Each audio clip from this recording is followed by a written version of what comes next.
Rev TV brings the world of motorsports into your home with over 100 live race series such as MotoGP, IMSA WeatherTech Sports Car Championship, Extreme E, World Superbike, and the newly launched all-electric E1 series. From 2 wheels to 4, from land to sea, your destination is Rev TV.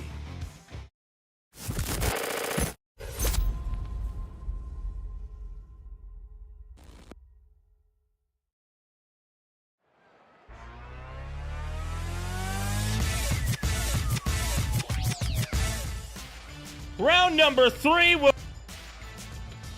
West Coast straight back across and in towards the North American area. Welcome, ladies and gentlemen, back to Green Flying TV, here to the West Coast at Las Vegas Motor Speedway. My name is Little Rampant, alongside Justin Prince, bringing you all of racing action here as we get set to go gambling here in the desert. Justin, round number 3 of the championship, and so far there is no signs of this title fight slowing down anytime soon.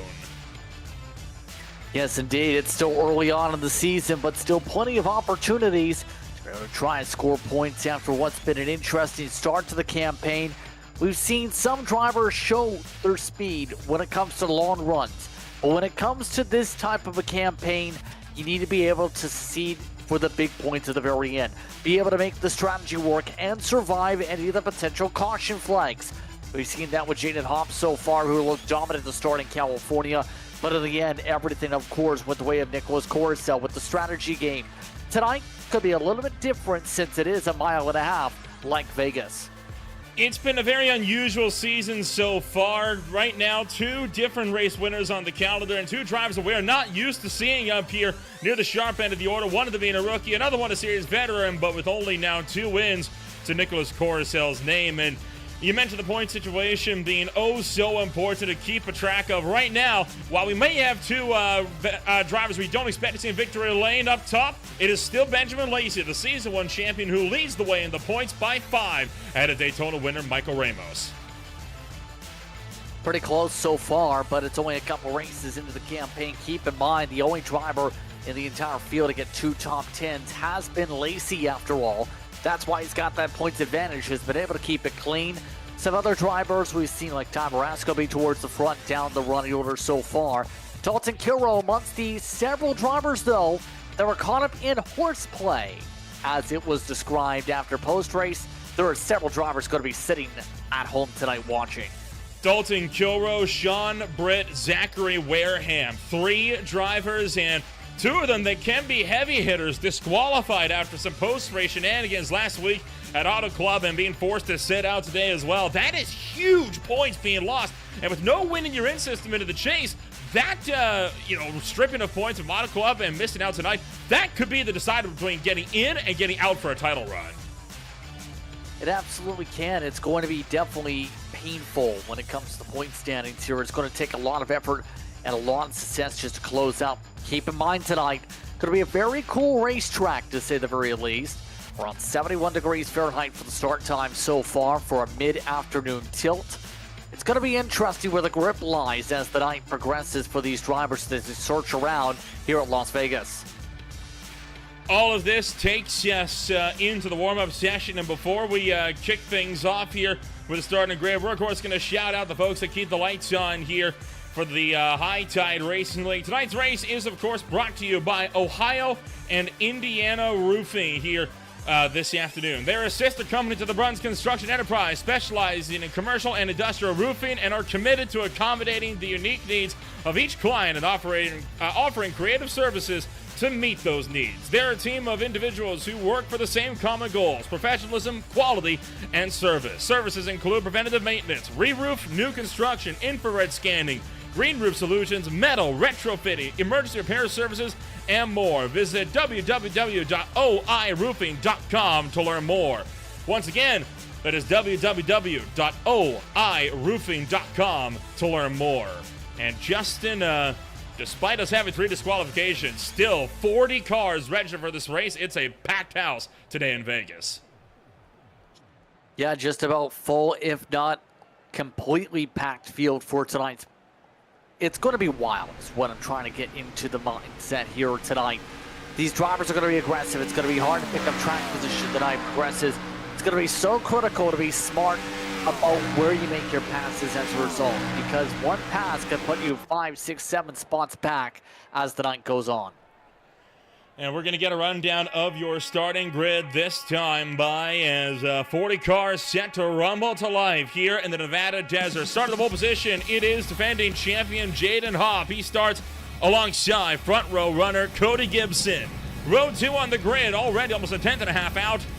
It's Brian Dees, and the title right now constantly feeling himself in a situation of always the bridesmaid, never the bride. It's Michael Thorpe Jr. back and forth, still looking for a good run to his season here in season number 5. Wyatt Walker starts in 5th. He is alongside Ryan Philbrick. Row number 4, holding Benjamin Lacey, the season 1 champion and currently points leader. He's alongside season opener winner Michael Ramos. And then top 10 closed out by Sean Williams and Ryan Walker.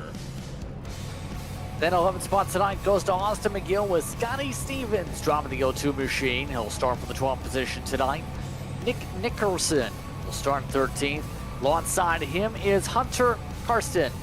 The 13 starts 14th with the blank numbers. Nicholas Cornsell used strategy to win last time out. And will start 15th tonight with Jeremiah Hobbs down 16th position.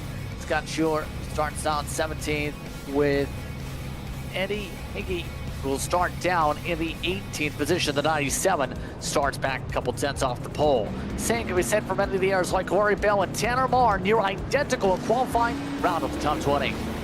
Back into the back half of the field is Connor Gibson and Ty Marasco. They are followed up by Paul Statmary and Jason Raymond. Row 13, it's Dustin Ping alongside Kevin Foster with row 14, holding Jonathan Canfield and John Osborne. And that's closed out by the top 30 of James Yerger and David Lakey. He will be in front of Colin Clevens. Then it's John Walker down in 32nd tonight. Carter Phillips, 4 tenths out the pole, 6 tenths back. Rick Thompson makes an appearance in the 46 car. Christopher Mixon starts alongside James Beach. The top 36, those were the last drivers to set times tonight. Drivers who didn't qualify were ties Ricky Hart Jr. and Europe Peck back there, along with Ethan Norsky and Mike Massengill. Rounds out the 40 enter tonight. Now, of course, Veterans Day and Remembrance Day just around the corner, so you're about to see something new that we don't see every day here on Green Flag TV. In honor of those that have, of course, come before us, and in honor of the United States Marine Corps' 250th anniversary, the field here are going to be lining up 4 by 4 wide. And tell you what, it's always something special to see this, but especially so when you have a full 40-car grid, as they're going to pull a salute to the troops here down the front straightaway. Great to see the coordination, and again, great to see the Sanford being put to support the troops here today. Several drivers bring military-themed paint schemes to the racetrack tonight in support of the various branches, of course, the Marine Corps. 250th anniversary. It's going to be a big 2026 year when it comes to the military across the country, and this field getting the chance to support said militaries here today, whether it's on the American side or, of course, the Canadian side. Going to be with Remembrance Day tomorrow.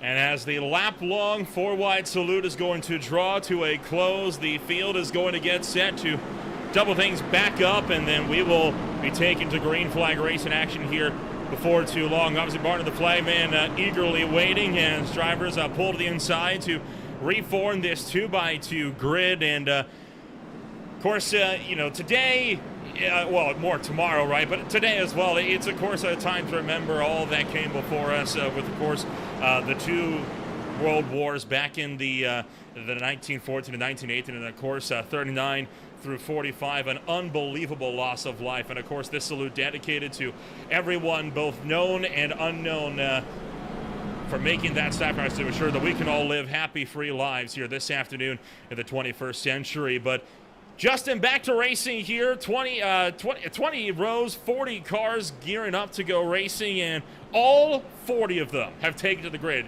That's something you don't see every day. Usually there's at least one or two that pull down to the inside. Did have one person, I think, missed the start, by the way. Can't confirm that Ryan Walker is down pit road to begin things for tonight's festivities. But outside of that, rings true where it's going to be a busy time in about a couple laps time as the field gets itself sorted out before the start. Ty Marasco got the start at the tail. He just received a penalty, by the way, but it's following some of the various incidents stacked up so far. He'll start at the tail for tonight for the one machine. And I do not believe he is going to be the only one either that is going to be set to start this race from the back of the grid, as we can also expect to see Kyle Wellman and William Clapp joining him. Of course, Kyle Wellman not here this afternoon. And in fact, neither is William Clapp, so never mind. It will be the only end of longest lap penalty here this afternoon for Brian Dees. And Ty Marasco, as well. We are gearing up to go racing here today. Now, pit strategy. Thinking what? Realm of 40-ish laps for pit stops, maybe up to 60 thereabouts. But these races, if they go green, they tend to be two-stoppers. Yeah, good opportunity for it to be a two-stop tonight. If it goes green, that's at least what I was expecting with the 80% fuel cap. Thinking fuel could be around the 50 lap-ish mark, give or take here tonight. So it's pretty straightforward. Now, depending on the cautions where they may line tonight, things can change, but it's going to be up to the field how the strategy unfolds and where the runs go and start. We're happy you're joining us with racing action here on this stellar Monday night. Another week of racing ready to kick off on Green Flag TV. Defending champion Jaden Hopp will work into the Echo Park restart zone. And it's time to get the party started as it's go, go, go in Nevada.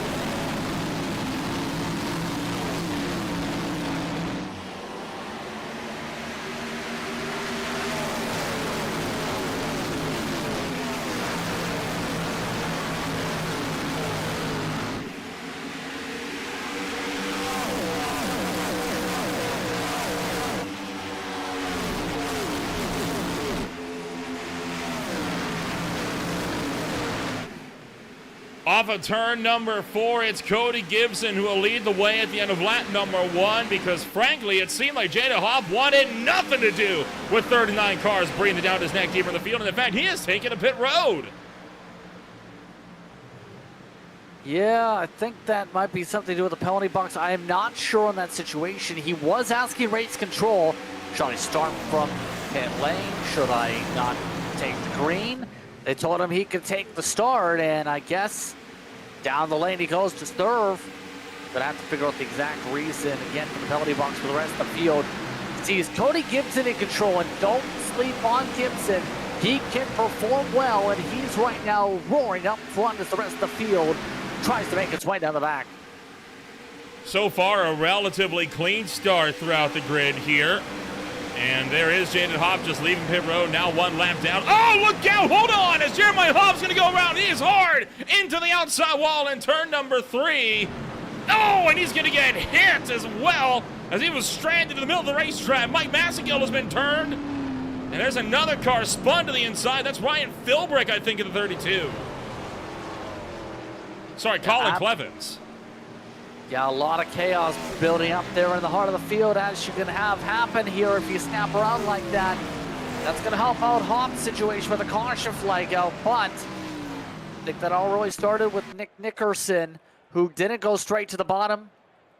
Watch him. He was electing to go up to the second line, and Hobbs, I think, assumed he was going to go down, started to go down to his second groove, comes across the fender, and that second graze is enough to spark him back up the racetrack. And at that point, thought might be okay, it's going to be okay, but everybody else is trying to check up in time, and the stack up is pretty massive. Boy, Jonathan Canfield caught some air with that as well. Mike Maskell turned. There was a lot more cars that got involved with that than I thought, and that's the hazards, right, of running a huge 40-car field like this. Sooner or later, someone's going to get bit, and Jeremiah Hobbs, who may have been able to get away with this one relatively clear, got a massive hit up the backside as well as he was stuck in the middle of the racetrack.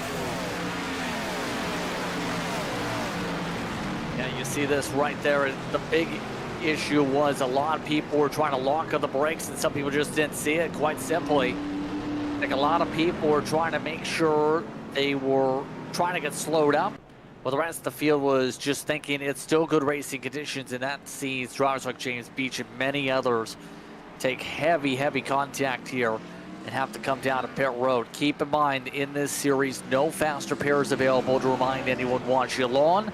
So those drivers will have to deal with the damage likely the rest of the way until they can get the chance to at least fix something up. Well, Cody Gibson, at the end of only a handful of laps of racing here, he leads the way. Michael Thorpe Jr., the Chicago native, right behind him. Then, of course, Brian Dees, Wyatt Walker, Ryan Philbrick, Michael Ramos up towards the front here as well. I can't say I'm necessarily surprised that we got an early caution with the 40-car field, but I am surprised at how it came about. I thought it'd be something, more towards the front of the field, not right mired to the midfield like that.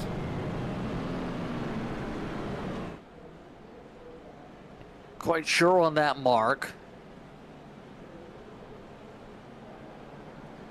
By the way, apparently the issue might have been for that start with Hobb, in part. You cannot change lanes for the start and finish line. In theory, Nolan, it's the apron. And that might be part of the factor there. That might be coming in. We're hearing from some of the race control.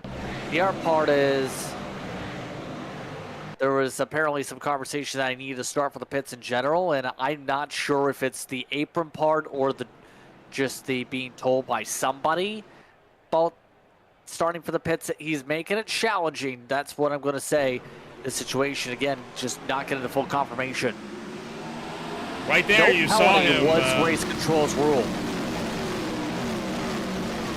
Interesting. Okay. Well, I'm sure Jaden Hopp doesn't feel that way, considering he's all the way back here in 33rd now after taking a drive-through. Yeah, I am very confused on that choice. Yeah.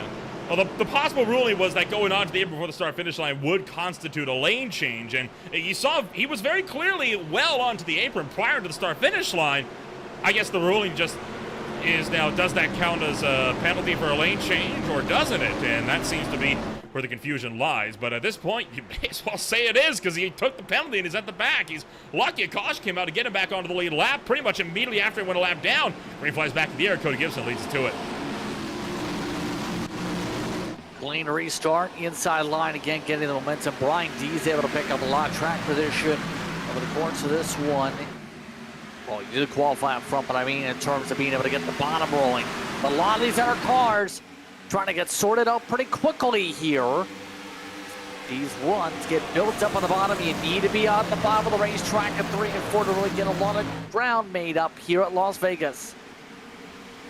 Double file throughout the midfield, especially just outside the top 10. Look out as Connor Gibson nearly getting squeezed in by Jason Raymond. And got to be careful with that, right? A lot of drivers like to utilize that apron, but the apron for a lot of leagues, it's like the dog-legged Phoenix. Yeah, you can go down there. Oh, hold on, and Dustin Ping hard into the outside wall as he's going to slide down the racetrack. No caution, but big damage for the 81. Yeah, that definitely not. Oh, we have more small caution for Ryan Walker. Walker lost it in the 76. And again, another caution flag. Walker was running 22nd. What in the world is happening at Las Vegas Motor Speedway? I think this has got to be one of the weirdest opening 10 laps to a race I've ever seen in my life. Yeah. Quite simply, I think Part of it was Ryan Walker was dodging some of the incidents. Remember, some cars on the apron, some not. We're going to look all the way a full lap back here. Now I'm going to move up a little bit. But you see him dodging one car, and it's almost like that dewedged the car where he wasn't expecting that almost. Yeah, he was on top of a seam for a moment, just started drifting loose, and it just snapped around by the time he got to the bottom because he clipped the apron. That's quite a violent hook on him, too. That car was getting close to riding up on two wheels. Yeah, that was sketchy, but Ryan Walker's parked it for the night from that, Nolan. It all started because of this. That was Paul Satmary that turned Dustin Ping to the wall. Clearly some confusion there. And then Ryan Walker ended up right around here. There's the 94. And yeah, the back end just comes around on him. Could be a combination as well, Justin, of what, cold tires on a cold track, too. Because, I mean, these guys, those tires are underheated from the 4-wide salute. They haven't raced for more than a lap or two at a time. They spent more time pacing than racing. Those tires are not going to be up to temp.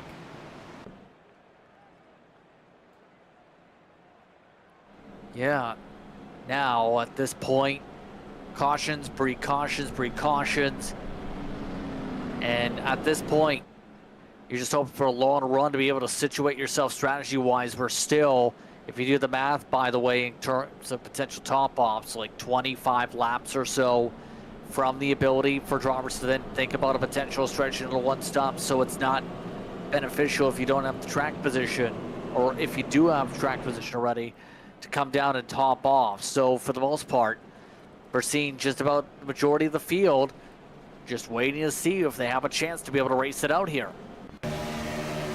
Want to get a look on board here with Paul Satmary if we can, see what the story is with the contact with he and Dustin Ping on the back straightaway. There is Ping on the inside, just washes up, and I think that little bit of a wash up there got Satmary loose, and he just came down the racetrack, and Ping was an innocent bystander.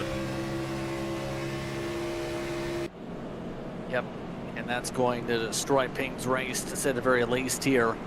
Still a lot of cars already joining the DNF list. Tom Rasko, who's a part of the EOL list, already had 4 minutes of repairs just finished up a couple moments ago. So a lot of these drivers are taking some heavy hits this early on. This is why track position is important. This is why keeping it clean is ever the most important as well.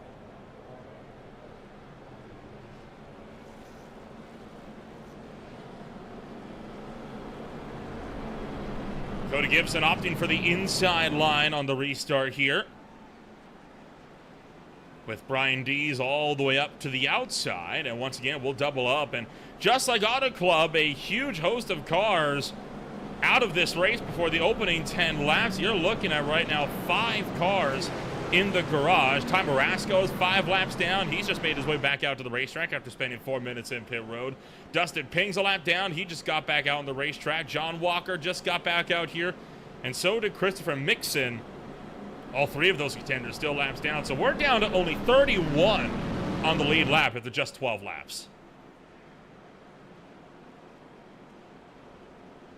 Yeah, now it's going to be the challenge, I think, though, of getting into a rhythm of things. Get everything sorted. Get into a groove here.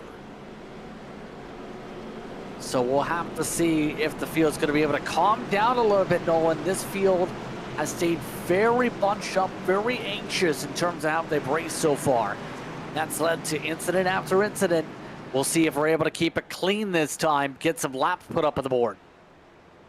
Only one way to find out if they'll be able to get a green flag run in, and that's to drop the hammer once more. So once again, the iRacing pace car pulls to pit road.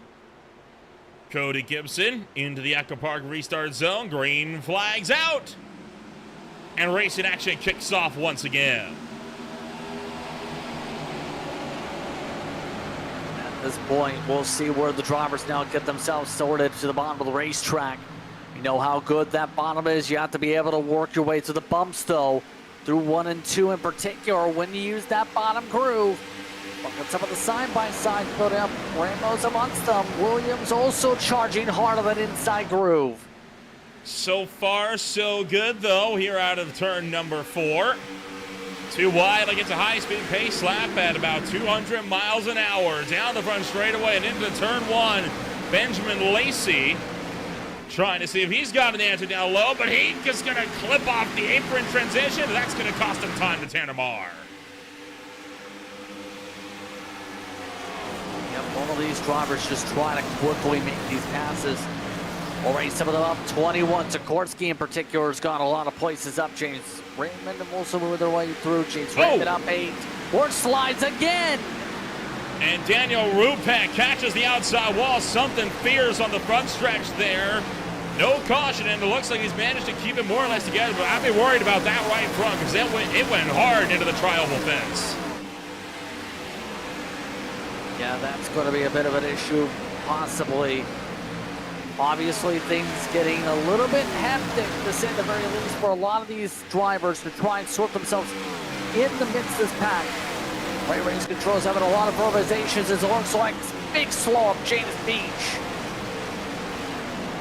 James Beach 1 lap down. Now remember, there is that minimum speed rule. The time you need to be hitting is 33.770. He just ran a 30.35, but that is still a second slower than the front runners, right? So it is a substantial loss of horsepower for that number 3, but critically, he is meeting the minimum speed threshold. I believe it just came out of pit road. That's why it was so slowed down. That front straightaway was just trying to get wound up a little bit. Some of these are drivers like Nick Kirsten. We've seen some contact for the 2 machine before. Trying to find a rhythm. Nearly hit the back end of a couple cars. It's Benjamin Lacey saying, give it a little bit of space, please, as they go side by side still in front. That's not an unreasonable request either. We've seen what happens when these cars get even just a little bit loose. But I tell you what, drivers like the 45 Wyatt Walker don't want to leave room as he almost looked for 3 wide down on the apron entering the opening corner. That's going to immediately send him back up towards the outside wall, rip for the top lane through 1 and 2. And these guys cannot break away from side by side. Yeah. That's the tough thing about this track is you can run multiple laps side by side if you want to here, because you can use that outside to defend a little bit, like you've seen plenty of the mile and a halves. But in a lot of cases, if you've got the faster car and you are rolling that bottom of the racetrack, you can make the pass and get it done like we just seen there. How about Tanner Marr near contact? That's a little bit sketchy in the back bumper. They scatter again. Oh, don't go 4 wide now into turn 3. They just barely get back down to triple here as Connor Gibson now on the low side, and Wyatt Walker going to be forced to yield from the middle groove.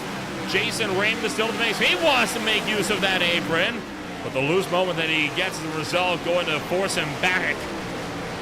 Connor Gibson still holding that inside lane. Tanner Marr jumping up top as he tries to get a run going. James Yerger, a driver that we've seen make some moves here in the early rounds of the high tide recently. He's now to the inside of Hunter Karsten.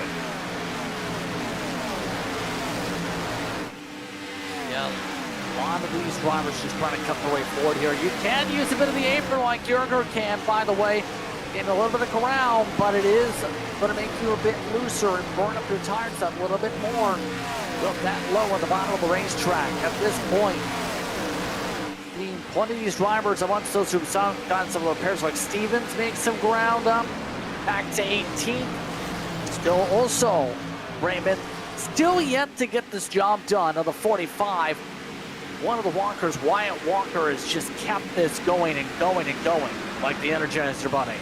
And you can see how much this is holding drivers behind them up, right? Because look what happens whenever drivers get clear. Jason Raymond might finally have him here. If he can slide up across the nose, he might get him out of 2. Clears from Wyatt Walker, and finally, one driver wins the fight, and it's going to be Jason Raymond. Wyatt Walker, definitely the slower car. That is definitive now. As either Sikorsky and Eddie Haggy are both trying to make their way through as well.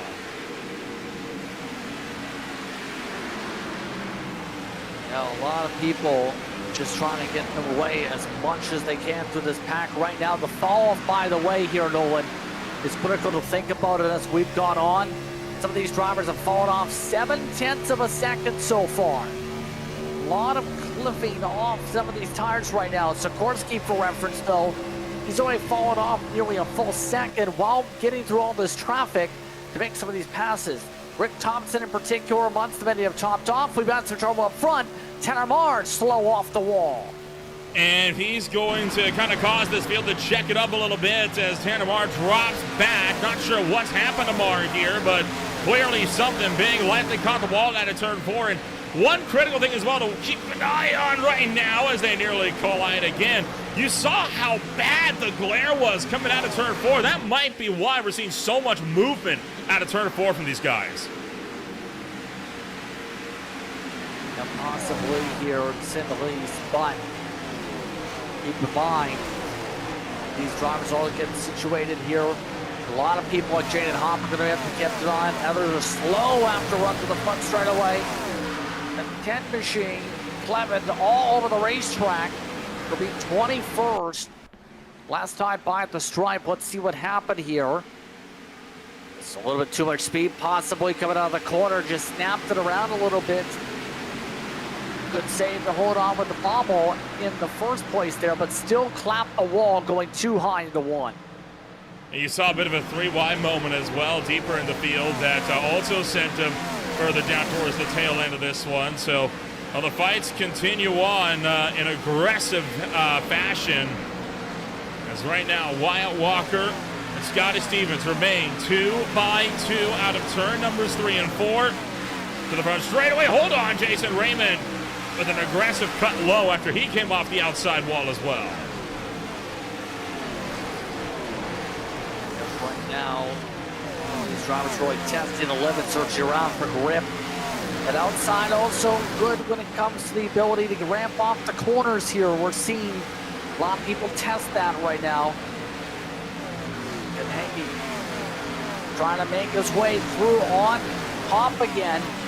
Thompson, one of the big movers from the back, from that drive-through, got the caution he needed to get back to the lead lap. But right now is just willing to use that outside groove, say, if you're faster, I'll let you go. Hop did top off on gas, the defending champion. Just playing his cards for the long run here as he again trying to fight for 12. This guy, remember, right at the start of the race, took a drive-through penalty and now found himself all the way up in a lap down, got a lucky break with a caution flag to put him up front. Hold on, Jason Raymond with a big slide out from behind. But Jaden Hop has done a phenomenal job of clawing back to the grid. I mean, going from a lap down, getting a lucky dog, and now fighting your way almost into the top 10 in just 20 laps. It's incredible. Yeah, it showcases the speed out of that driver, absolutely, to be able to pick up spots like that. But all this is wild, by the way. As we've gone on, this lead group has kind of started splintering off. Miguel has gone up 7 spots, has Ramos behind. That 48 machine so far been able to be faster than the majority of the people in this main cluster. But the big thing is Cody Gibson is still the fastest on track by 2/10 compared to some of those in the main gaggle of cars. There's a lot of pace being showcased by the leaders at the moment here, in particular Gibson, to limit the tire fall off. Compared to some of those that have fallen off 1.2 seconds, this seems to be one of the more severe fall off races we've seen this season so far in terms of the Goodyear Eagles. And no surprise, right? Las Vegas Motor Speedway has always been a track that punishes tires, especially with a cold track time. Benjamin Lacey almost moving Austin McGill out of the way and dives down to the turn 3. McGill looking to try and pinch him in. Ramos maintaining that momentum back behind in 6th. And these drivers almost having to counter steer these cars down the front straightaway through the triangle.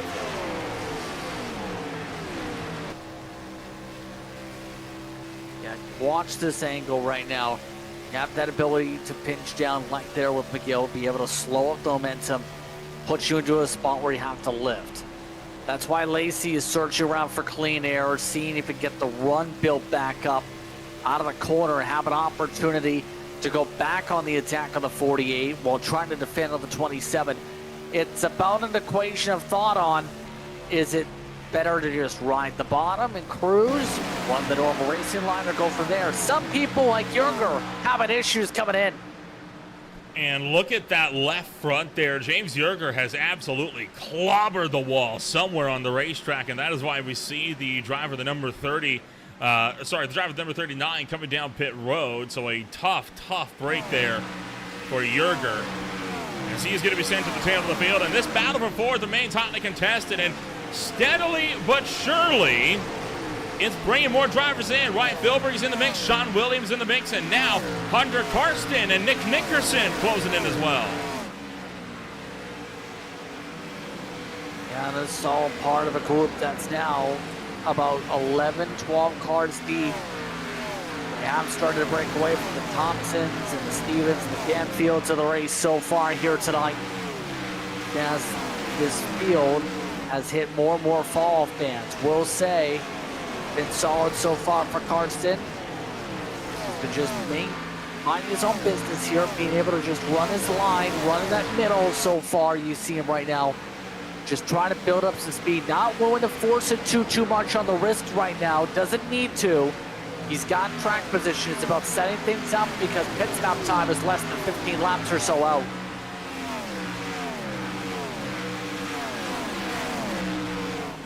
So lap number 36 here as Sean Williams and Ryan Philbrick fight this one out for 7th place.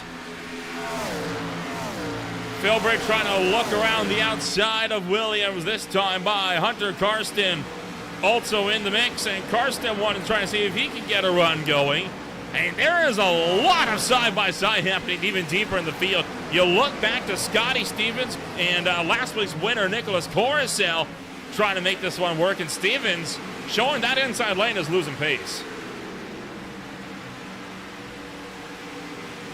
Yeah, some of the drivers starting to struggle a little bit down there. I think it's because the bump factor, and that's why we're seeing some people try and move up, try and lean more at the rear tire than the right front. If you burn up that right front, you're going to get tighter. Obviously, you burn up the right rear, going to be looser for the course for a run, and you end up in most cases around the service using more rear when you run those higher grooves.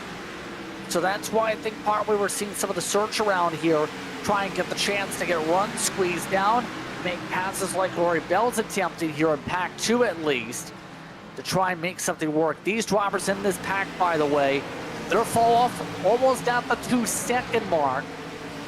That fall off difference is upwards for some of these drivers, 3 to 4 tenths a lap compared to your front pack and what they're doing right now. Some massive differences between the front of the field of their ability to save on the course to run and those who are running in the mid to back pack. I just think a lot of these drivers, especially 16th on down, they're getting too into their own heads with fighting each other that they're forgetting that they need to save. I mean, with all the aggressive dogfighting that's gone on to the back here, these guys have lost 3 seconds now to 15th place up on the grid because they have not been working with each other. And there's a reason why they're 11 seconds off the leader, and it's because they can't get single file. I don't think it's just about are they single file in the choo-choo train a la Daytona style. I think quite simply is the pace just not there. Wyatt Walker down pit road. He comes in after 39 laps, trying something a little bit different, had been struggling a little bit towards the end of this run. But I think for the most part, it's just the fact that even when you factor in when they're single file in this grouping right now, these drivers just are not running in the same ballpark as some of the others, and that is opening up the strategy window already. A lot of people coming down pit road trying to split this up a little bit differently, a little bit more equal compared to the run it out on the gas tank strategy that most may take tonight. Clevins and Rupak along with Justin Ping are the drivers that come down pit road. So far, everybody inside the top 14 except for Jaden Hopp has come down pit road. And speaking of coming down pit road, race leader Cody Gibson is in. Interesting decision here. I think he's trying to match some of those just in case here on the strategy. Keep it simple. Do the math. 42, 84. Get yourself pretty much to the end on gas. 135 from there. So at this point, just trying to minimize any potential falls, especially since over the course of this run, tires are critical. The undercut's going to be extremely powerful. I don't think he wants to take a risk. Anybody else trying it? Some of the early lead drivers, Connor Gibson, Hunter Karsten, just came on down. The others are still stretching the run, but I have heard a lot of pit calls over the radio. So pit road about to become a very, very busy place. Right now, Mike Thorpe Jr. leading the field. And will he be one of the drivers in pit road this time? Yes, he is. Brian D stays out. He'll get a bonus point for leading a lap here. Oh, hold on. Look at the move from Benjamin Lacey to try and make up spots on the way into pit road. It's about how well you enter and how well you exit, not just about the pit stop time. You know how to get to the cone. If you know how to enter, you gain a lot of ground on the racetrack as a result. And Lacey amongst those taking advantage in that situation to be able to pick up some time by passing on the outside, able to maybe get at least one spot with that move here. Keep an eye on how well he gets out of the cones. Coming down into pit road, Brian Dees making his way on in. Eddie Hagee comes down right behind him. So despite the strategy seeming to be, let's split this one up, there is still a lot of indecision as to when to come down pit road. Michael Thorpe Jr. wicked loose out of pit road. That nearly checks him up into the bumper of Austin McGill, who's trying to go for a pass. Now McGill got a great lineup off pit exit. Good pit stop to the box. Now he puts himself to conversation to battle for net top 5 at minimum, gain a fair bit of ground. With his entry sequence, the gap was about 5 car lengths at the entrance cone. Gonna be the tough part of the race here, though, and this is where cautions could happen. Traffic management, different tire sets, different tire lights being used right now, and there's a lot of overlap on strategy. When you have those speed differences in the second half like we're seeing, usually see carnage.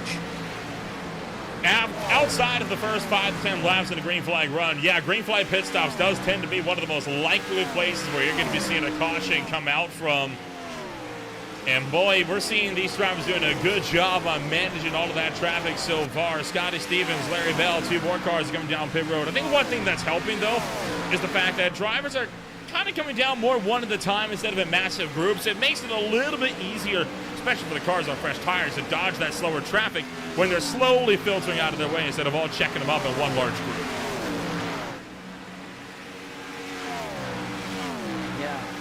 So far over the course of this run, it's about for a lot of these drivers. Hold on, getting a little bit slippery there as he slipped on by.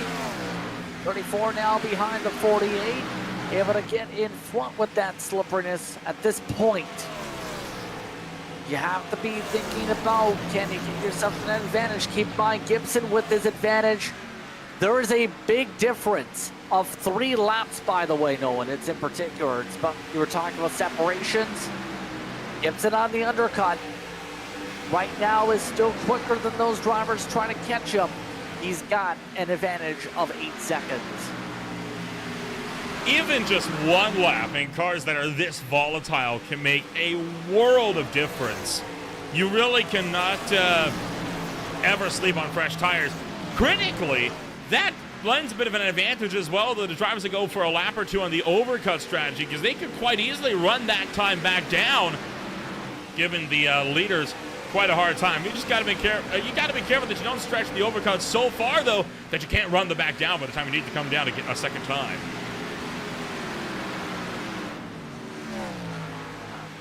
I'm curious how this is all going to play out in the long run, but Jaden Hopp, remember, on the top off, still going further. And these runs a little bit shorter than I think was expecting maybe here, but for Hopp, keeping things simple, just trying to keep himself in front, keep the clean air. He's got a fast car.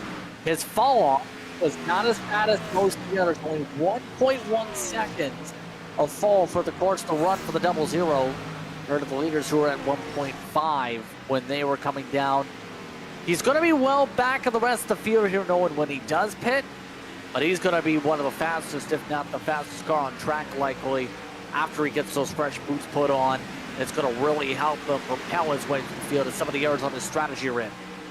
Kevin Foster down pit road. He just made his way back out onto the racetrack, and he's going to drop outside of the top 20 by a massive amount. Could even be at risk of potentially losing a lap here, as there is right now the net race leader, Austin McGill, check that net race leader, Cody Gibson, making his way around the racetrack. And right now, like you said, a 7.5 second gap between Gibson and McGill. Right now running 5th and 6th overall. They'll filter out to 1 and 2, and that's only on 2 laps difference on tires. Cody Gibson could very well make an argument for why he should be a race winner here this afternoon. He did win in the SRA Gen 4 series a couple months ago, so he's a guy that knows how to work these cars to his favor. Yeah, right now, it's been pretty clear, at least, if you're a Cody Gibson fan, this car is dialed up. Perfect setup for this type of race. Cody Gibson, so far tonight, has just been electric. And I don't know what else you could really say. It's his first race of the season, by the way. It was just confirming that mark. So what a way to start off your appearances this season with a bang. Hey, make a statement, right? Say, hey, I'm here to party. And what's a little bit funny about this is he's on the same disadvantage, you could argue, Dalton Kilrow and others are right now as well, missing 2 races worth of points. So if Dalton Kilrow can get himself into a chase position after this, hey, Cody Gibson, your shot's not done yet. Absolutely. There's still a lot of opportunities, but matter of if he does run the races out, can he get enough built up in terms of schedule? 49, speeding hearing. Jason Raymond will have to sit in the box for a little bit. He ended up coming down after 12 laps, though. Interesting call, and it kind of makes you wonder if maybe he was not intending on running the full race. Some drivers would do that, you know, if they're bringing it to the pits anyway, well, what's a speeding penalty on the way in? I'm pulling in my stall and getting out of the car anyway. It's not like I'm going to be interrupting anybody now that we're not in the middle of a pit stop window.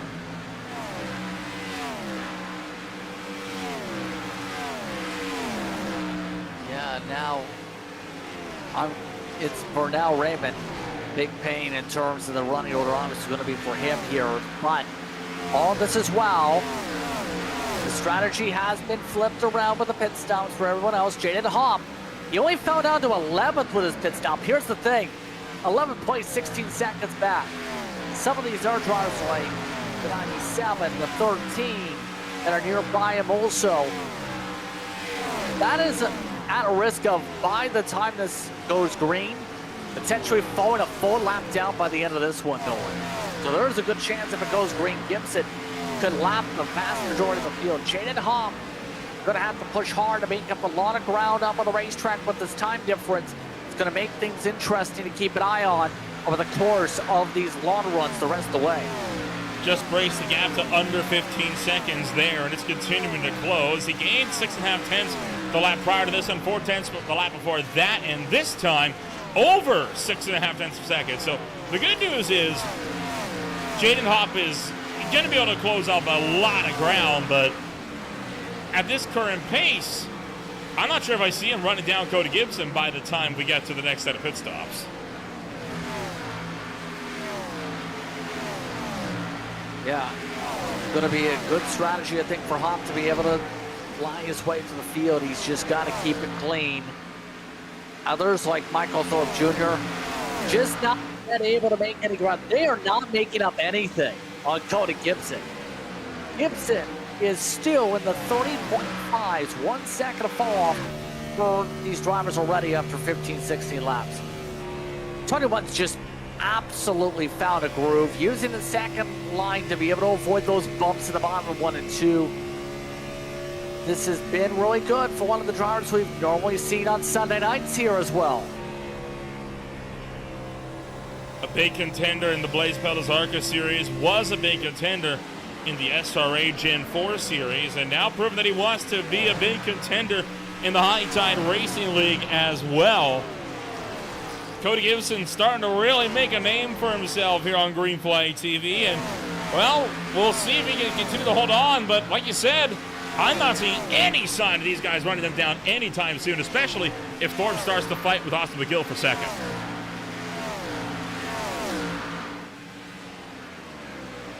Yeah, it's just been a difficult battle for Thorpe Jr. to be able to get himself back around here in that 34 machine. Times another run. It's been in the wrong spot. It's not in a spot where it can actually make a move. Sees the gain right by the corner entry. There's not much you can really do there unless you dive bomb it in. At this point, Thorpe Jr. That's trying something different. That's why he's trying to search around for this clean air. Build up these runs for the straightaway. See if there's any chance to get enough of a burst to take the bottom away. But every time he gets there, he's just that extra half a car length away from where he can force it on. Well, he'll keep chipping away at him. Thorpe is nothing if not extremely tenacious, so we'll see if he can make that run for a second. Got this fight picking up as well deeper in the field. Ramos, Nickerson, Williams, and Jaden Hopp, 5th back to 8th, all under a blanket. And Jaden Hopp, I'm willing to bet, is just going to blow right by this fight and leave it as a 3-way fight for 6th.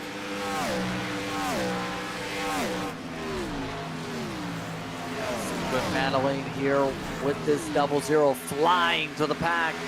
He's gained 3 seconds on the leader so far. I don't know if it's going to be a winning strategy for the 0-0, but it's sure going to be a great speed day of Jaden Hopp. Again, Race Control did confirm that they would have called a penalty on that start, but it's not here nor there at this point.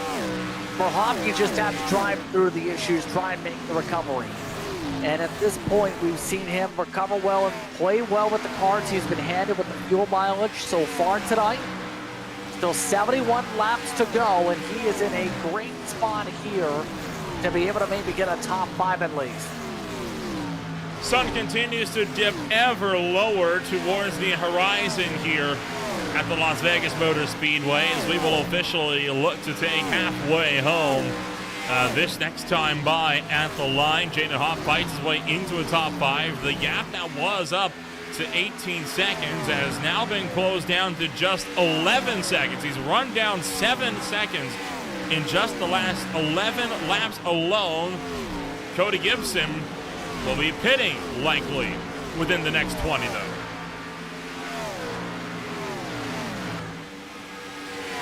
Yep. Especially if these runs go mathematically, it's going to make things interesting on those fuel tanks and where that top pump is so critical potentially. We were originally thinking 2-stop, maybe 50 laps on the run so far. It just has not gotten anywhere close to that so far here tonight. Seeing though, a lot of the military paint schemes, we touched upon this during the parade lap. Right now, the 84 machine, one of those in support there. There were a couple different drivers who actually brought this Joe Nemechek paint scheme tonight, Nolan, for that measure.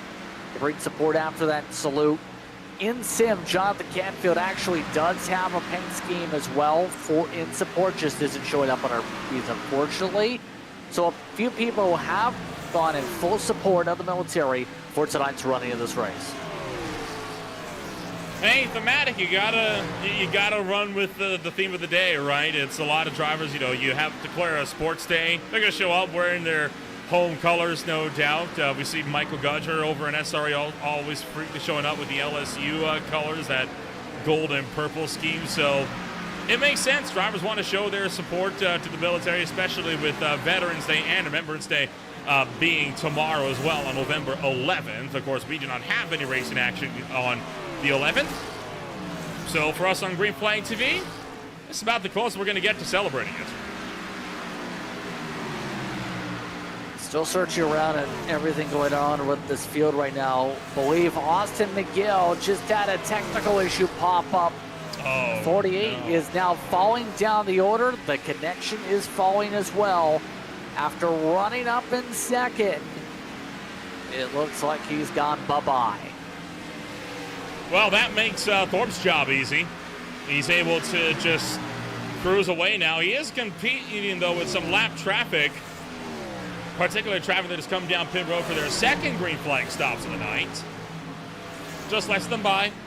No real fight there. Doesn't want to get in their way, so we can keep trying to run down Gibbs. But the problem is him letting that traffic through has undone the half a second that he gained on Cody Gibbs. So one driver undeterred, Jaden Hopp. He's up to third and is about to be in second, I would say, by the end of the next 2 laps or so. Yeah, he right now has cut this gap to almost in half.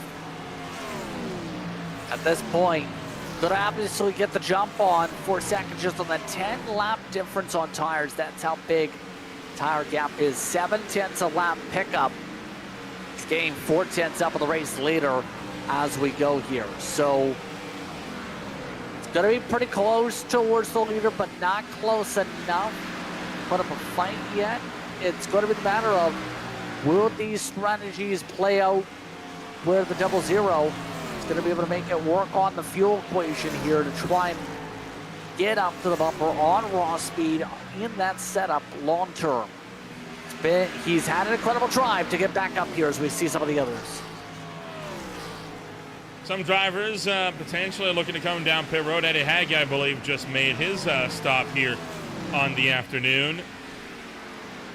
And still, we see drivers showing no signs of slowing down in these aggressive dogfights that we have had going on all throughout this afternoon. And you get a distinct feeling that if a caution does come out, it's going to be one heck of a ride. But, you know, knock on wood, listen, we're going to get most of the rest of this race in clean. We've been green now for about half the distance.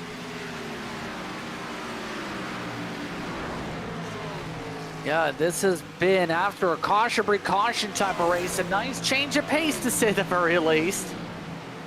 But at this point, give credit to Philbrook. He has been quietly doing well all race. He's had track position the majority of the night.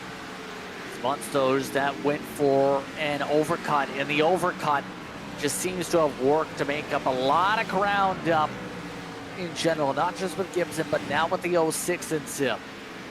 And so far, Connor Gibson also you can throw the mix. So a lot of people made the strategy work. At the time stand as we take a look at some of the others that are out of risk of being left and back up front till we go as we go back and forth. One more car comes down pit road. I believe that is James Peach, who will make his way in to the box. And, well, these fights going to continue on. Colin Clevins has had an issue as he is low. Where is this? This is turn 3. Yeah, all the way down the bottom here. Yeah, Clevins having problems. Ty Barasco's also pit out of turn 3 also. Oh, boy. That's too much on contact. I think that broke the suspension. Great job to be able to keep it from spinning across the track. Kept it in the fence to be able to stay out of trouble. And now it's repair time for car number 10. And on top of that, a black flag for speeding on the way into pit road as well. So a double whammy for Clevins.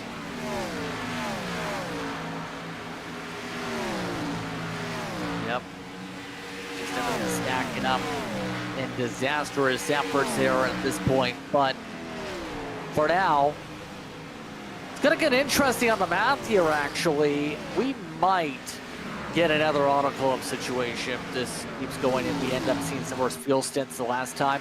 We go another 6 laps. That's putting it, 50 to go.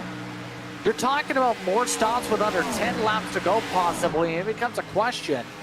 If that is indeed the case here, will we see some people try and clutch a little bit later on, stretch out these runs a little bit? I'm not quite sure how this is going to go, but it all depends really on how these stints are expected to go the rest of the way. As you see Gibson, he's going to come down. Well, this is a lot earlier than expected, 38 laps this time. Right, so Cody Gibson is going to pull down into pit road. And the race leader bailing out early. I don't know if he maybe thought Jane Hoff was a threat that he had to cover off. But I think it's pretty obvious he is absolutely not going the distance here. Yeah, there's no way. In fact, at this point, if you do the math, it's going to be close in terms of how many laps he's got left. We're talking less than 20 to go, obviously. Next time he'd come on through, maybe less than 15. But I think the ball is in Jaden Hopp's court, possibly. It really depends. Once again, can you get it to what you got on fuel mileage from the last day? Remember, a lot of people were probably saving fuel, obviously, over the course of the pit stops. But it looks like the 40 lap mark might be the glass ceiling. 39 from Philbrook. He just came on in. Jaden Hopp, 28. You add 12 right now. That puts him at what will be 42 laps to go. Thorpe Jr. is in on 38. So yeah, looking like 35 to 40 laps, that's going to be the distance. So you're right, absolutely another run of pit stops coming on up for us here quickly.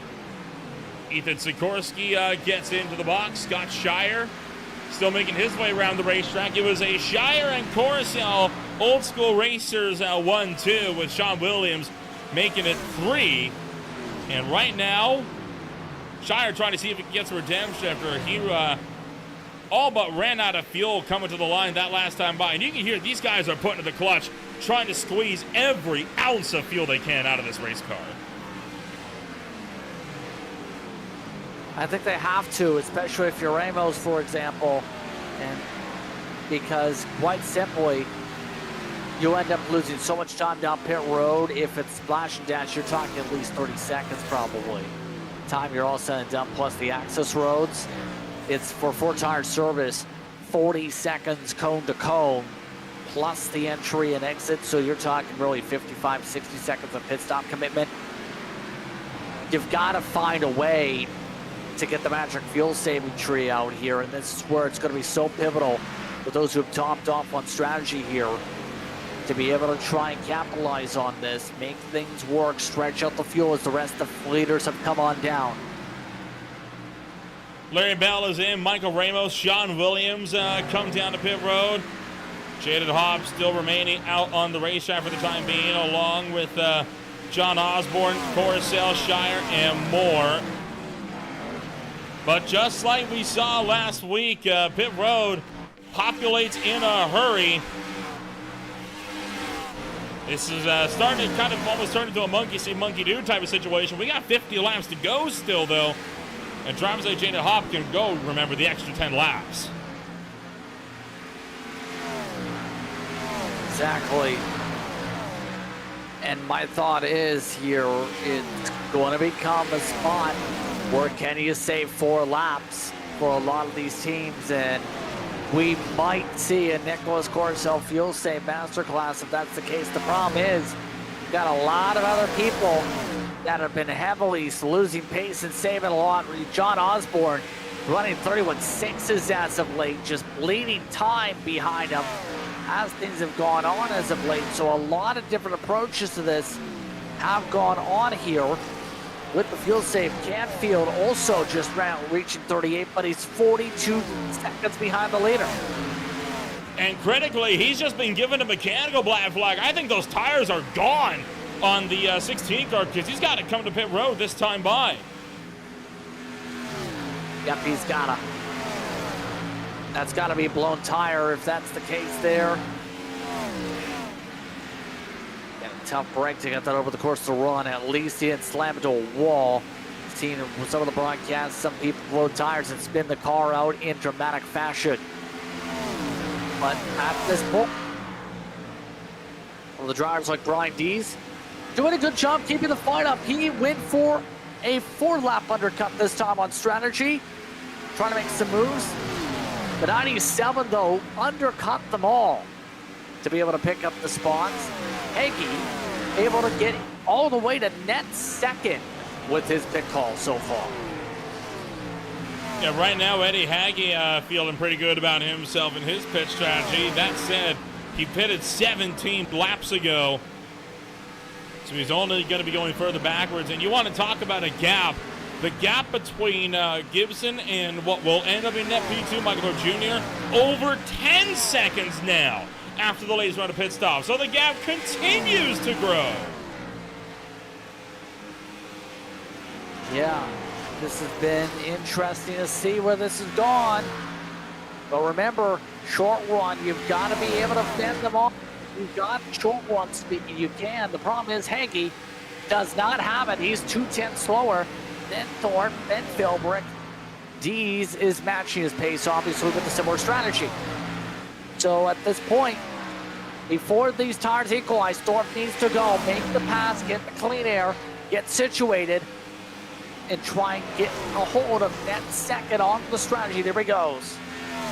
Going to duck around the outside of Eddie Hagee, and Ryan Philbrick going to come with him. Philbrick still running to 32, scored as the 0-6. As time continues to slowly but surely tick away, we're rapidly approaching 40 laps to go. Yeah, very still much watching some of these fuel numbers, by the way, with how heavy the fuel save's gone for a few. Looks like 80 Sport, Linky coming in. He comes on down for service, like he should say. Could only make it a 40 on the dot. Still out of the window mathematically to make it on the gas, as we see some of the others like these trying to make the outside work around the 97. And this will be for right now net P4 on the racetrack. Hagee continues to drop. The major undercut does not work for him. And critically, he got the 46 car in the midst of this here, trying to cut his way through traffic. That's Ray Thompson, who's a lap down from these drivers, but still on slightly pressured tires, trying to make up some ground in fights of his own.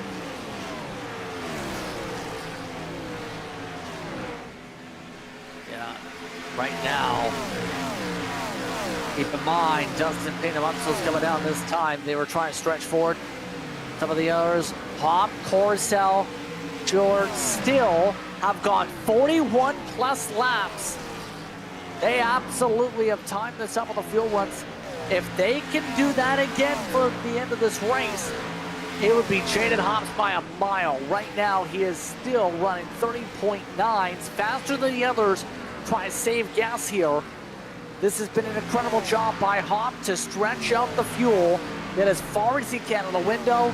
There he goes. He's coming in. Stop. And critically, he's hit the number to go the distance if it keeps that fuel strategy up. Jaden Hobb has been clutching, coasting for the last 15, 20 laps or so. So we're in the two different fuel battles right now.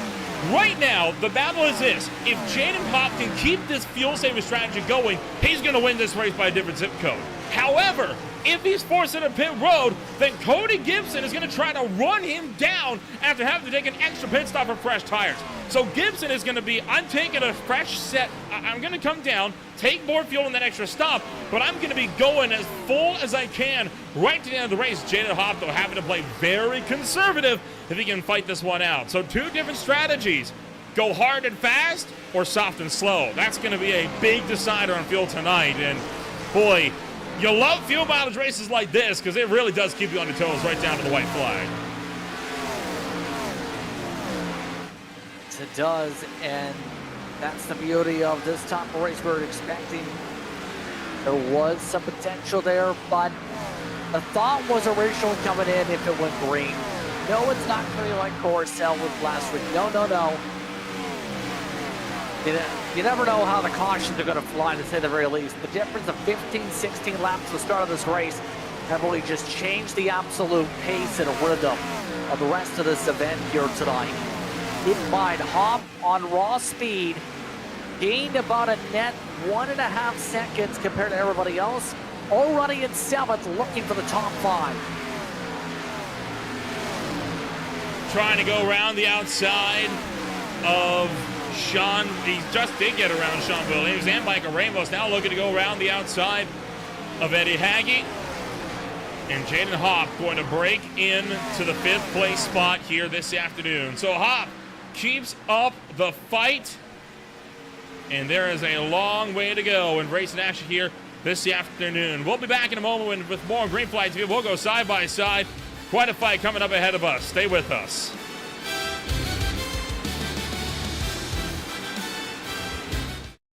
Racing isn't easy. but experiencing it is. iRacing puts you in the driver's seat with the industry's leading sim racing game. Drive on laser scan replicas of the greatest racing circuits from around the world. Go head-to-head against other drivers chosen by skill-based matchmaking to ensure competitive racing at every level. Compete across all your favorite series. In officially licensed cars, engineered to deliver the most accurate driving experience possible.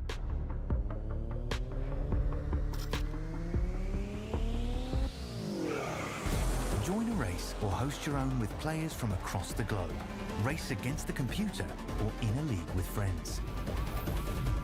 Feel the thrill behind the wheel. Visit iRacing.com.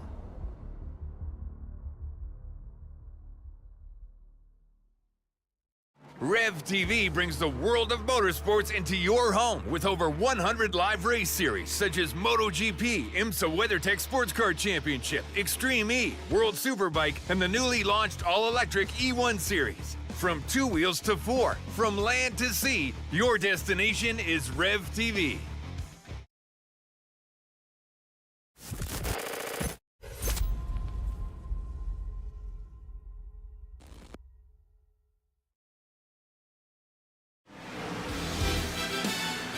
Welcome back to Greenflight TV, where racing action continues on from the Las Vegas Motor Speedway on what has been a stellar strategy race so far. My name is Will Ramble alongside Justin Prinks, bring you all the action from start to finish here this afternoon. And Justin, still a long way to go before this race is over. A lot can happen in 33 laps. Yes, absolutely, especially with the fuel mileage races broken out here. Hop on fresher tires has been quicker than the majority of the field for much of this route. The thing is, though, Gibson's turned up the wick, but we already know that a lot of these drivers already have to be thinking about their next stop coming through. We're talking about pit stops with less than 10, 15 laps to go for some of these drivers. Gibson's been the dominant car, but it's about how you can plan things on the strategy. Right now, Gibson just hoping for a little bit of luck to equalize the strategy. Nick Nickerson just came in this time with the 2 car. And we could very well be seeing a trial run for what could take place at the Charlotte Motor Speedway coming on up in just 1 week's time, right? Because, I mean, the Charlotte Oval going to be quite a journey as we get set to go racing in America's home for motorsports, the first quad oval of the season, and also a 1.5-mile oval, and one that has seen its fair share of fuel mileage races, both in the real world and in the sim. Yep, absolutely. This has been an interesting strategic race. A lot of people are coming down now, though, Nolan. They don't want to risk waiting on the strategy. Cody Gibson, Michael Ramos just came down. Michael Thorpe Jr. down on pit road. They're trying to leave themselves time on the track here, Nolan, to make sure they can have a chance maybe to keep going for their cycle. Jaden Hopp, though, now takes the lead.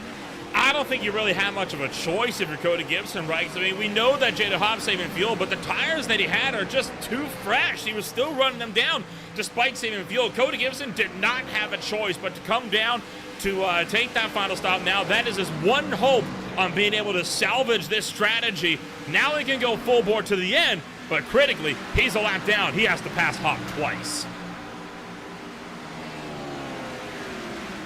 Yeah, this is an issue, to say the least, on this strategy now for a lot of these drivers. Philbrook in.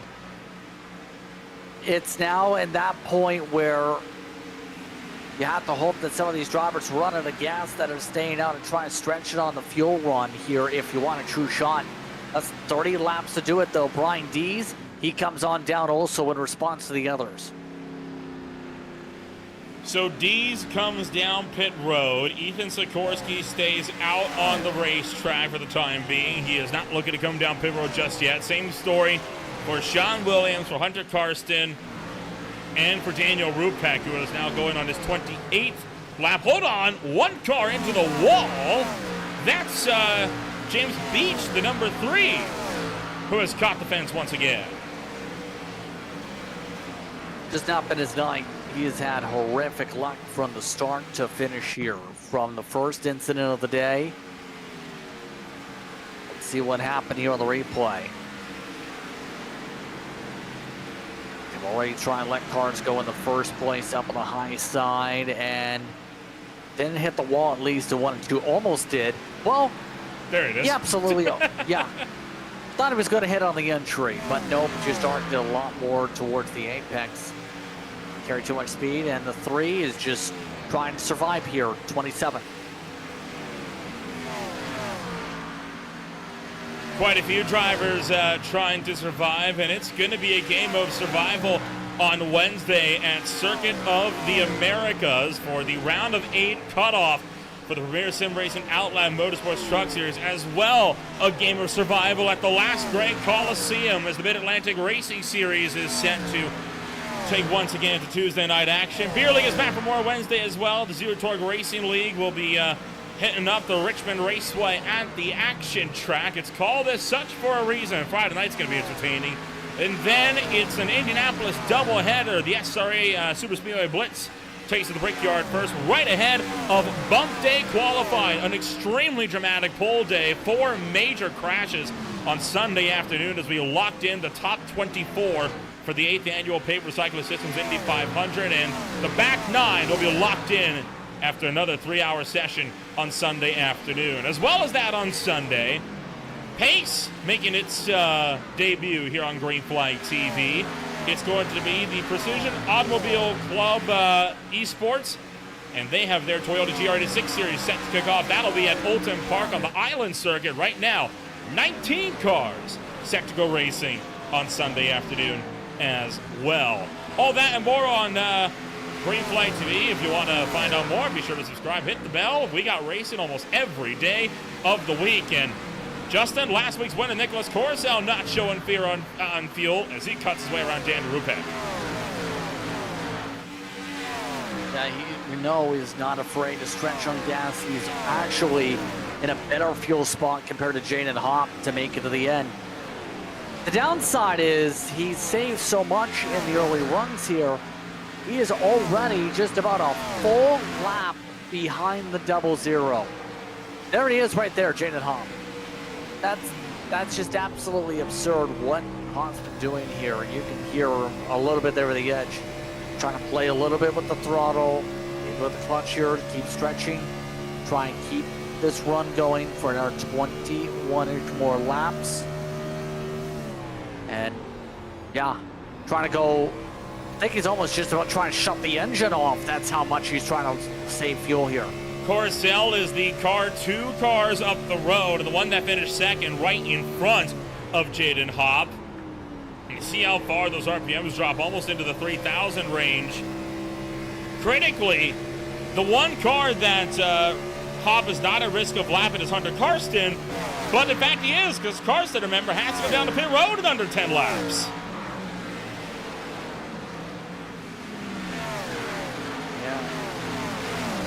Different shuffles have popped up here, absolutely. Foster just now ducked down pit road, but the rest of the field is going to have the hard thing of trying to at least finish on the lead lap as we go. Vast majority of this field is going to finish a lap down if it keeps on going green. The nature of the strategy plays.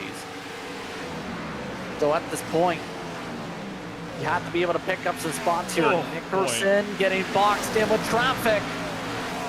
He nearly turned Larry Bell there coming out of turn 4 and figured, well, if we're at risk of having a caution, it'll probably be in this big gaggle. This is 11th through 15th, all under one massive blanket here with some other lap cars still in the fray as well. Nick Kirsten leads the way. Then it is the 17, the 27, the 97, and the 84. Hold on, Brian Dees slaps the outside wall. The 1-2 damage, though, if anything.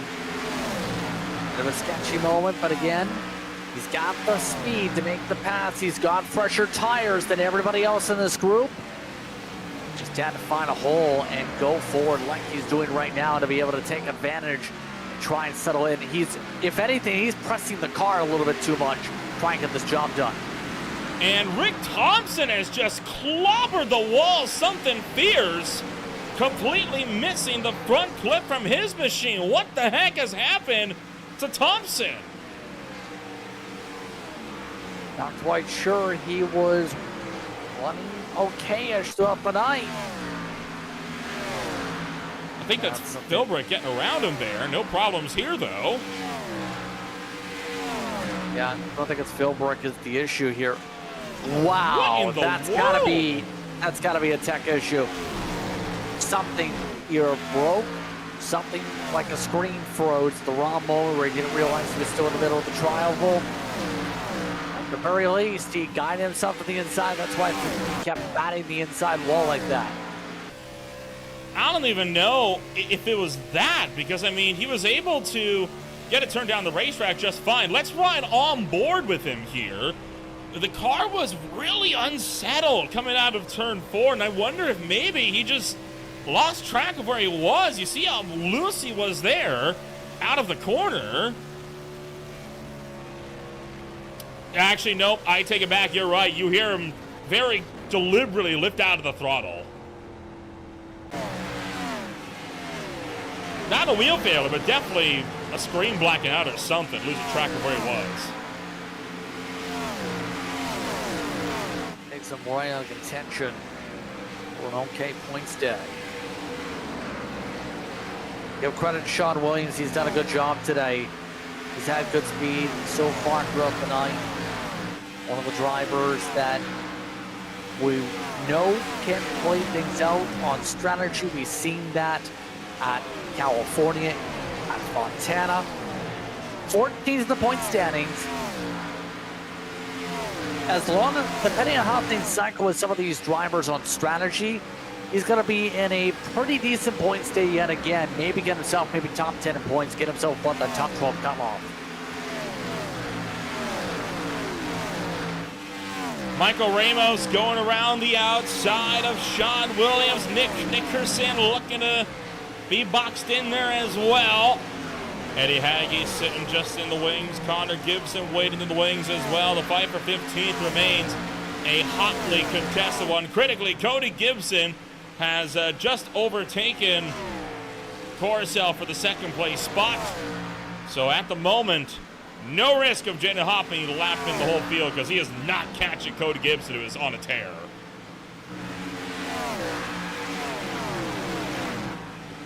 Yep, at this point, Gibson is just flying around the racetrack as much as he can. But the problem is, even though Gibson is putting up a pace that is 4 or 5 tenths quicker than Jaden Hopp, it's still 27 seconds, Nolan. If Hopp was running the last lap here coming around, he can surely coast around here with that big of an advantage. It's going to require Hopp missing the mark on the field calculations or to really have a true chance here, I think, right now. And Hopp is just in the prime position to do so as we continue to see Ramos just drive that second groove and try and hold on to what is currently a top 10 and potentially could go to a top 7.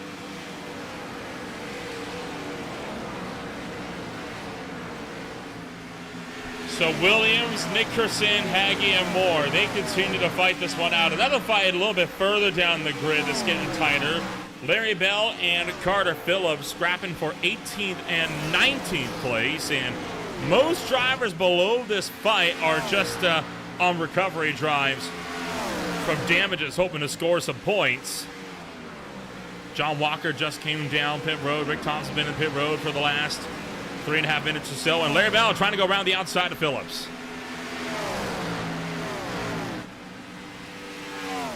These drivers just trying to, at the very least, fight it out here, right?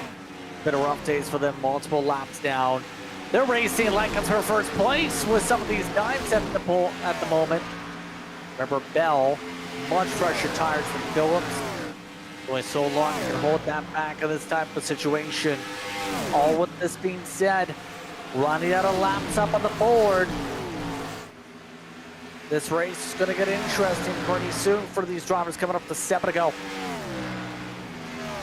David Lake and Ethan Sikorsky also having a scrap of their own, and Sikorsky actually having quite a few connection problems further up the racetrack. And well, Scotty Stevens' motor has just expired. It's sitting at pit road for some time. So, well, if you're looking for the post-race barbecue roast, look for the pits of the 02. I'm sure they'll be happy to help you out. Sikorsky and Lakey still going at it. Yep. As you see some technical issues for a split second there. Right now, Sikorsky look to be in potential contention for some great points. Even though he's gained 25 spots, just has not been able to get much higher than that here tonight with some of the running orders here. But the 2 machine, still looking to make a pass on Hagee at least. Last time by was actually slower, and you see Hagee taking the arrow away, trying to block the lines right now. With about 5 laps coming up. Oh, and into the wall goes Nick Nickerson. A big slap into the fence. He's going to lose out to Hagee. He's going to lose out to Connor Gibson here as well. And he's back into the outside wall in turn 1. So that tube car all the way back to 13th, right where he started. Not at risk of losing any further positions right now. Sikorsky, the next car back 3.6 seconds down the road. But he's not going to be gaining anything more either, I would reckon, from that hit to the wall. No, not anymore at this point, but give credit to this 00. All night long, he's been trying to persevere. It's been a challenge. Been trying to recover early on. Scrapes the wall a little bit. Doesn't even phase it. Just what a night. Tony Gibson has kind of plateaued on strategy. I don't think Hoff is saving any more fuel either. I think he's on his number. So Jaden Hobb turning up the wick just a little bit more. He can taste that first win of the season. You know, Hopp has had such a mixed opening couple of rounds to his championship. He did not start the way he wanted to at Daytona. Auto Club Speedway, he did manage to wrangle together a 6th place, but man, that season opener really put him on the back foot, finishing all the way back in 25th, 6 laps down. Followed up with a top 10 and a win. That would be big for his title defense. It'd be huge, especially after what happened with the speed early on at Auto Club and seeing a rough ending to that, per se. From his chances with the sway, things worked out. But now, tonight, it's going to be interesting where things play out in the very end. Just has to keep it clean. He's coming up to the white flag this time by. One car going to get around him. It's going to be Hunter Karsten. Of course, that's just a lap car fighting back to the lead lap of the race. White flag in the air. 2 cautions in this race. Both of them coming before lap 10. And it has been green ever since. Jaden Hopp coming around turn numbers 3 and 4. Close to going for a full sweep. He will lap all but 1 car, and it was the driver that he was in a strategy battle with. Jaden Hopp out of turn 4. He wins his first race of the season and the 3rd one of the season at Las Vegas Motor Speedway. What a strategy play. Only 2 cars on the lead lap, by the way, Nolan. That is 1970 style NASCAR.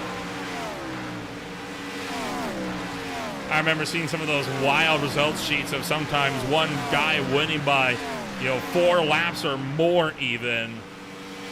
And when you see something like this, it is really hard not to not to flash up some comparisons to it. As well, Jaden Hopp going to make his way to the start-finish line, and he's going to burn it down with his first win of the season.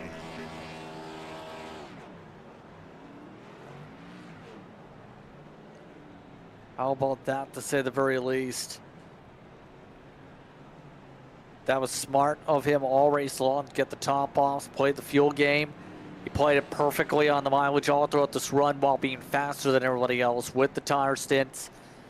dominating effort by Jaden Hopp with the long runs. 58 laps led as he goes all the way around the Legends Oval. And critically, win number 11 of his career. And that, Justin, puts him just 2 away from tying Benjamin Lacey for the all-time win records of the High Dive Race League, a record that Benjamin Lacey has held since this league's inception. And could we get, for the first time, a brand new driver taking the record for the most winningest driver in HTRL history? We'll obviously find that out within the next couple weeks here. In the meantime, this is how things finished out here at Las Vegas Motor Speedway. Jaden Hopp comes home number 1. The only driver to finish on the lead lap being Cody Gibson, the driver that he was in a strategy battle with for the last half of this race. Coruscant comes on 3rd. The first car 1 lap down, followed by Osborne, Shire, Thorpe, with Philbrick, Dees, Williams, and Ramos rounding out the top 10. 11th spot goes the way to Hankey, with Gibson, Connor Gibson specifically, in 12th. Sikorsky, Nickerson down in 14th.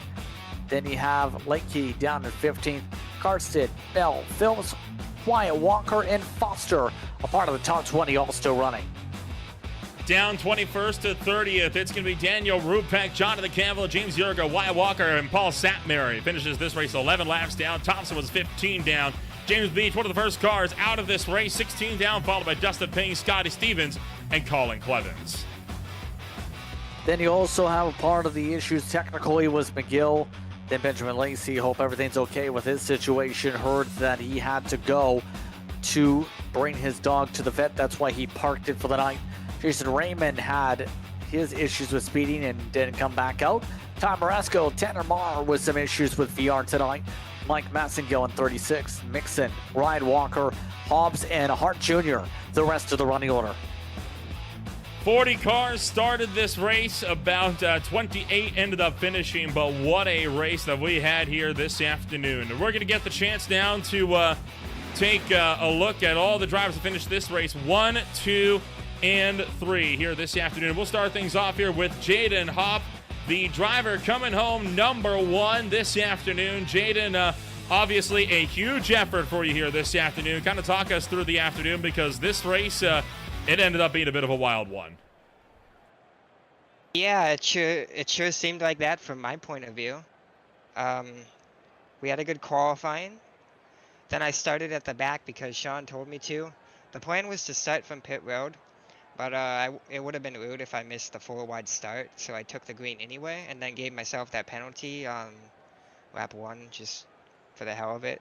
But yeah, we got some lucky breaks. I definitely wouldn't have pitted under that lap 10 caution if I wasn't already in the back, so I truly won this race because of Sean. But yeah, really lucky to go green. Really lucky to have enough fuel to save it to the end, and that's just what we did. Kind of talk us through the strategy battle here this afternoon. At what point did you realize that you had a chance to cut out a whole extra fuel stop, which is something that over half the grid failed to clock? I want to say I realized within like maybe 5-10 laps after the lap 10 caution, so we'll say like lap 20. But yeah, I didn't think that I would have been able to save enough fuel for it. Like initially, before the race ever started, I didn't think it was going to be possible, but thanks to those yellows, it was. Kind of looking forward now, obviously, we talked about title defense already before, so I'll talk about records this time. You are now officially the holder of the second most amount of wins in HTRL history, 2 away from tying with Lacey for the all-time win record. Can you beat that record by season's end? I'd say I'm pretty good in the Gen 4. Glad to pass Aaron on the win record. I hear he's washed nowadays. Don't tell him I said that. But I think we can do it. I think I have some good tracks coming up.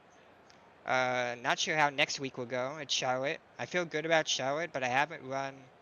We're running the Legacy like 2008, 2007 track. We'll see how that one goes. Sounds like a solid plan. We wish you the best of luck when we return to racing action next week.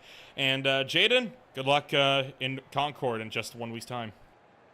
Thank you very much. Jaden Hopp comes home number 1 with his 11th career win, and making his first start of the season, it's Cody Gibson. Justin, you're standing by with number 2. Cody, you had a rocket ship tonight. Just didn't get on the right pit cycle. How would you describe your feelings after this evening, after you led the most laps and ended up being the only other person on the lead lap? I mean, I can't complain. Honestly, Jaden just out-strategized everybody, and I'm not like a regular in this series because of work, so I wasn't going to ride out there for an hour and a half and just clutching and turning the car off in the corners. I was just full out. How was the preparation in the first place to get the setup as it was tonight, though, because you had the least amount of fall-off over the course the majority of the runs? Yeah, the car felt awesome. I mean, the car is a handful, especially when you get behind somebody or somebody's tucked up behind you. It gets loose or it gets tight, and I don't know. I mean, I had to turn my force feedback way down on this car just because the bumps in the track. Hell, I mean, you'd break your fingers if you hit the wall. But I mean, I had to figure it out how to save tires and still be fast, but still wasn't fast enough to beat Jaden.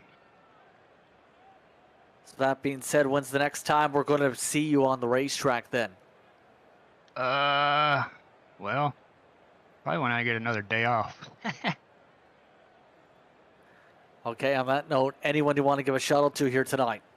Oh, you guys up in the booth, and Dalton and all the admins putting this league on, putting it together, making it what it is, and giving me a chance to race when I can. Of course, my 5 King teammates, Tanner, Larry, there's a few more in here, Scotty, Raymond. They fell out. I seen Larry finish the race. That's awesome. He's been in some bad luck lately, so yeah, on to the next one. Congratulations on the effort here tonight, Cody. Thanks, guys. Cody Gibson comes away second tonight with his effort, Nolan.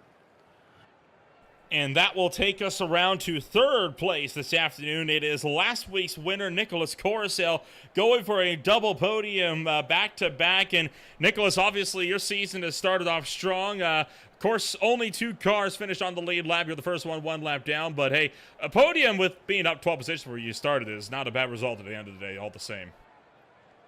Yeah, I have no idea how we ended up here. Jaden and Scott, of course, with the fuel strategy, just told me to clutch and save as much as we can, and it worked out again.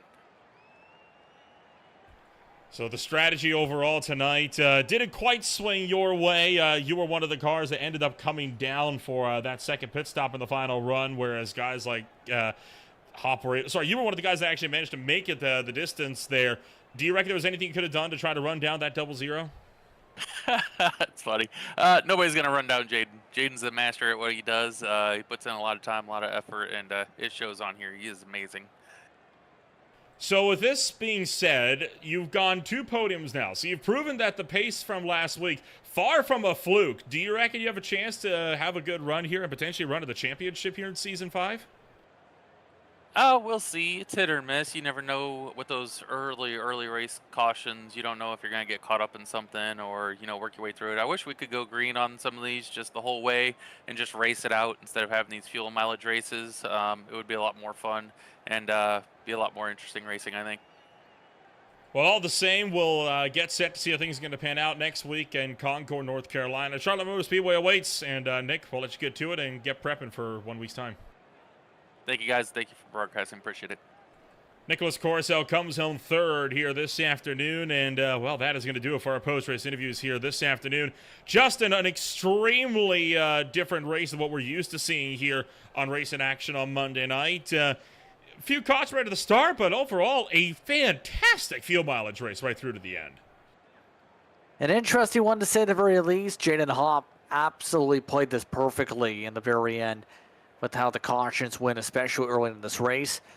As a result, top 5 of the point standings, not bad. These standings, they've taken a big shuffle, have they not, though? Some of these drivers have had to come up to the front with strategy just to be able to in the top 10 so far, Nolan.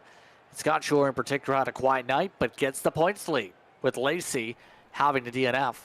top 6 separated by only 5 points. And obviously, like you said earlier on, right at the start of the show, still very, very early. A lot of chance for these points to switch around before the night is over. But coming on up, obviously, in 1 week's time, it's going to be the Charlotte Motor Speedway. And critically, not the modern one. It is the old legacy layout that's set to go racing in Charlotte next week.